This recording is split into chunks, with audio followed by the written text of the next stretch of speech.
mata'ul gurur. Dan tidaklah kehidupan dunia ini semuanya itu adalah cindera mata yang amat menipu. Wa mal hayatud dunya illa la'ibu wa lahwu, ada di surat Al-Hadid. Dan tidaklah kehidupan dunia ini hanya permainan dan senda gurau. Jadi kenapa kita harus terobsesi dengan yang namanya bercandaan, dengan yang namanya senda gurau? Bukankah terlalu banyak bercanda dan terlalu banyak bersenda gurau akan menghilangkan cahaya keimanan dalam hati kita? Apalagi sampai dijadikan tujuan hidup. A'udzubillahi min dzalik. Wa naqsi minal amwal, dan rasa kekurangan akan harta.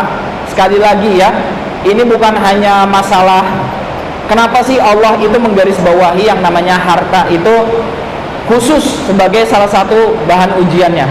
Karena sekali lagi, banyak manusia di dunia ini berkelahi, bertengkar, berpisah hanya gara-gara soal harta.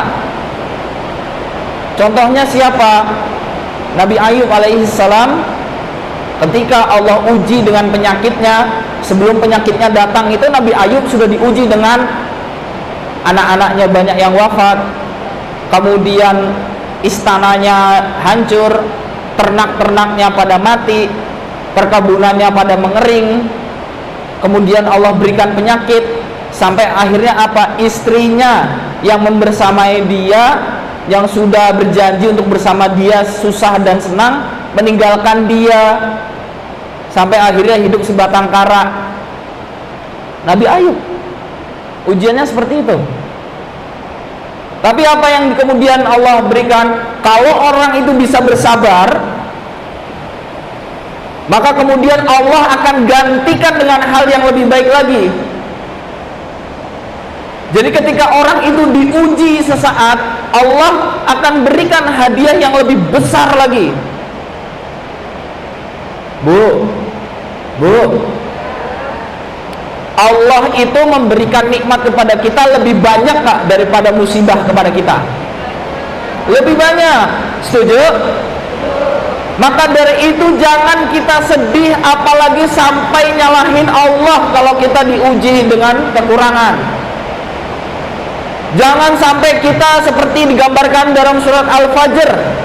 Fa'ammal insanu idza mabtalahu rabbuhu fa'akramahu wa na'amahu fayaqulu rabbi akraman. Ada yang hafal Bu surat Al-Fajr? Wa amma idza mabtalahu faqadara alaihi rizqahu fayaqulu rabbi ahanan. Jadi seorang manusia digambarkan, ada seorang manusia yang ketika Allah beri dia nikmat, Allah muliakan dia dengan harta, dengan jabatan, dengan kemegahan, dengan kemuliaan, hormat, dan segala macamnya, dia baru mengatakan Tuhan sayang sama saya, Tuhan peduli sama saya.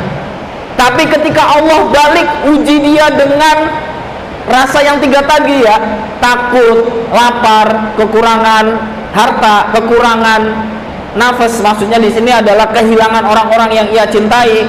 Dia baru mengatakan Tuhanku menghinakanku, Tuhanku nggak sayang samaku, saya. Yang demikian ini merupakan orang-orang yang tidak bersyukur, ibu-ibu. Kenapa? Semestinya seorang mukmin itu ketika diuji, baik dalam senang maupun duka, selalu bersyukur kepada Allah. Cara bersyukur kepada Allah gimana? Selain mengucapkan Alhamdulillah, cara selanjutnya adalah dengan kita berhusnuzon kepada Allah Subhanahu wa Ta'ala. Jadi jangan sampai ibu-ibu, nauzubillah min dzalik, kalau sampai ketika kita benar-benar lagi stres, ketika kita benar-benar lagi down, lagi benar-benar jatuhnya, sedang menikmati ujian dari Allah, kita sampai menyalahkan Allah. Itu ibarat seperti ini. Ibu-ibu ada di ruangan kelas lagi ujian, mengerjakan soal ujian, ada ujian yang susah. Kemudian ibu menyalahkan pak gurunya. Ini mah bapak guru yang nggak ngajarin bener. Seperti itu Bu. Sopan nggak sopan? Enggak sopan. Maka dari haruslah kita menyadari bahwa pemberian Allah kepada kita yang berupa ujian tadi itu merupakan sebuah hal yang lumrah. Kita diuji, itu adalah sesuatu yang harus kita syukuri. Kenapa? Ketika seseorang manusia tidak diuji, itu tandanya Tuhannya, Allah tidak mulai peduli kepada dia. Kemudian pemberian Allah yang kedua adalah nikmat. Ya, nikmat. Dan ini Allah berikan kepada orang-orang yang Allah cintai, para aulia, para syuhada, para solihin, para abid, pada orang-orang yang selalu teguh di dalam berdakwah. Allah akan berikan nikmatnya pada waktunya. Ada yang Allah berikan nikmatnya itu sedikit, lama-lama menjadi bukit. Ada yang Allah berikan nikmatnya dari segunung, lama-lama jadi seuprit. Ada yang Allah berikan nikmatnya langsung, berat. Setelah itu nggak dapat lagi. Ada yang Allah nggak kasih sama sekali, tapi nanti nikmatnya bisa dinikmati oleh anak-anak cucunya dan keturunannya. Itu cara Allah memberikan nikmat, Bu. Jadi nggak perlu lagi kita menanyakan aina nasrullah. Yang perlu kita tanyakan adalah mata nasrullah. Para sahabat mengajarkan kepada kita jangan pernah menanyakan di mana pertolongan Allah, di mana jawaban doa saya ya Allah. Bukan. Tanyakannya adalah kapan pertolongan Allah itu datang. Karena kalau kita menanyakan di mana, berarti kita tidak percaya kepada Allah kalau Allah suatu saat akan bantuin kita. Tapi kalau kita tanyakan kapan, kita percaya bahwa Allah akan mengirimkan bantuannya pada kita, hanya waktunya saja kita tidak tahu. Betul seperti itu, Ibu-ibu? Kemudian yang ketiga, pemberian Allah yang harus kita terima terkadang ini menyakitkan, Bu. Namanya istidraj. Apa? Istidraj itu apa sih, Pak Ustadz? Istidraj itu adalah pemberian dari Allah, ujian dari Allah berupa ujian kenikmatan. Jadi ada yang Allah berikan ujiannya bukan hanya hal-hal yang sedih, Bu. Ya, tiba-tiba aja, wah ini bisnisnya untung besar. Ada yang tiba-tiba, wah anaknya sudah sukses, sudah masuk jebolan, udah sampai tingkat daerah, katakanlah seperti itu ya. Atau misalkan, wah ini anaknya sudah jadi dokter gitu, misalkan contoh seperti itu. Atau yang lain-lainnya. Sehingga apa? Allah uji dia dengan nikmat, dia masih ingat nggak sama Allah? Kalau dia nggak ingat, berarti gagal ujiannya. Kalau dia ingat, berarti alhamdulillah. Jadilah kita, Bu, ibu-ibu sekalian, seperti Nabi Sulaiman. Nabi Sulaiman itu ketika diberikan nikmat oleh Allah mengatakan, hadza min fadli rabbi liyabluwani a'ashkur am akfur. Inilah anugerah dari Tuhanku untuk menguji saya apakah saya bersyukur atau menjadi orang yang kufur. Ya, makanya ibu-ibu kalau melihat ada rumah atau mobil tulisan kaligrafi hadza min fadli rabbi, itu benar-benar berarti orang itu bersyukur dia dapat benda itu perjuangan sekali gitu ya, Bu ya. Saya sering nemu, Bu, di jalan ya, ada mobil, ada usaha, ada macam-macam lah, bahkan rumah ditempel kaligrafi hadza min fadli rabbi. Mungkin si pemiliknya ingin meresapi ini anugerah dari Tuhan saya, karena benar-benar saya merasakan perjuangannya mendapatkan ini setengah mati. Kalau nggak gara-gara anugerah Allah, nggak mungkin saya bisa dapat ini. Nah itu ya, Bu ya, makanya kalau melihat kaligrafi seperti itu udah tahu kan maknanya. Baik, kemudian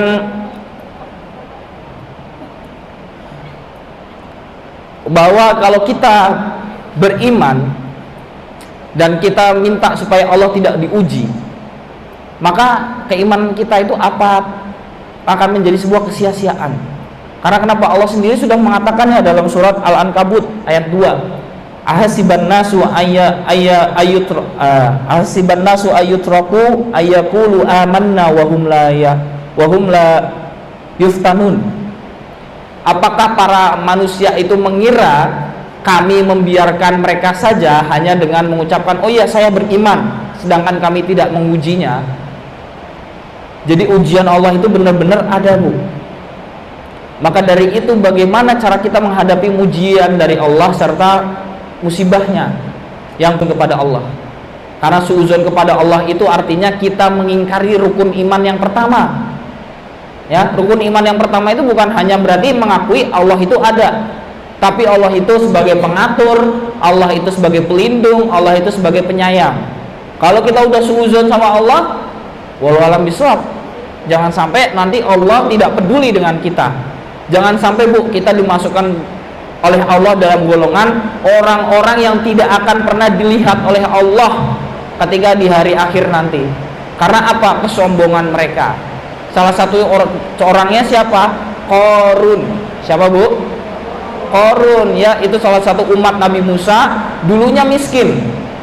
Kemudian sama Nabi Musa diajari ilmu. Ilmunya apa? Ilmu merubah bagaimana sebuah bebatuan logam bisa menjadi sebuah emas. Tuh, Bu, ternyata ilmu kimia itu udah ada dari dulu, ya, luar biasa. Hingga akhirnya apa? Dengan ilmunya itu dia menyombongkan diri. Oh, saya bisa kayak begini nih gara-gara saya sendiri yang belajar. Tidak bersyukur pada Allah, tidak berterima kasih kepada gurunya Nabi Musa. Dan akhirnya apa? Allah tenggelamkan hartanya Qarun. Yang ukuran hartanya itu, Bu, gudang penyimpanan emasnya itu kunci gudangnya harus dibopong 7 orang. Nah, makanya kita sering menemukan istilah harta karun. Kenapa sih dinamain harta karun? Karena itu hartanya milik Qarun, karena sudah terkubur di dalam bumi, ya. Nah, itu adalah salah satu contoh orang yang Allah tidak akan lihat di mukanya di yaumil akhir karena sombong. Ya. Kemudian juga ketika kita menghadapi cobaan Allah, yang harus kita lakukan yang kedua adalah muhasabah. Muhasabah. Kenapa harus muhasabah, Bapak Ibu sekalian? Karena ketika kita diberikan cobaan, tandanya Allah itu memperingati kita, sini kamu kalau nggak dikasih cobaan, kamu udah melupakan saya.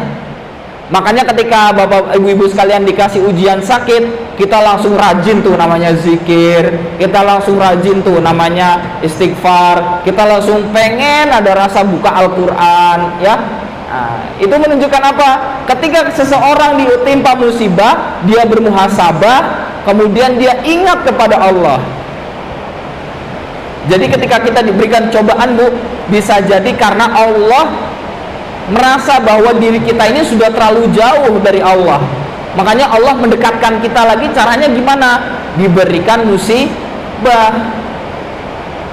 Makanya, Bu, kalau misalkan lagi ada tiba-tiba gempa, semua orang tiba-tiba nyebut nama Allah, semua orang tiba-tiba bertakbir, semua orang tiba-tiba beristighfar, ya.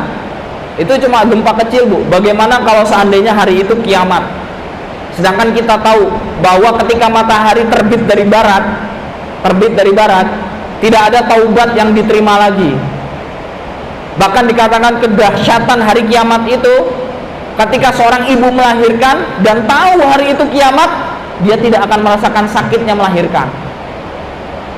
Saking takutnya, ya berarti taubat saya udah nggak diterima lagi dong. Ya, saya sudah berarti udah dicap sebagai ahli neraka. Dahsyatnya hari kiamat, Bu. Nauzubillah min zalik. Jadi harus muhasabah.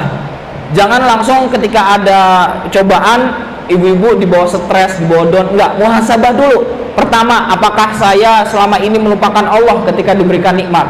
Kemudian yang kedua, apakah saya ketika diberikan nikmat tiba-tiba menjadi orang yang rakus?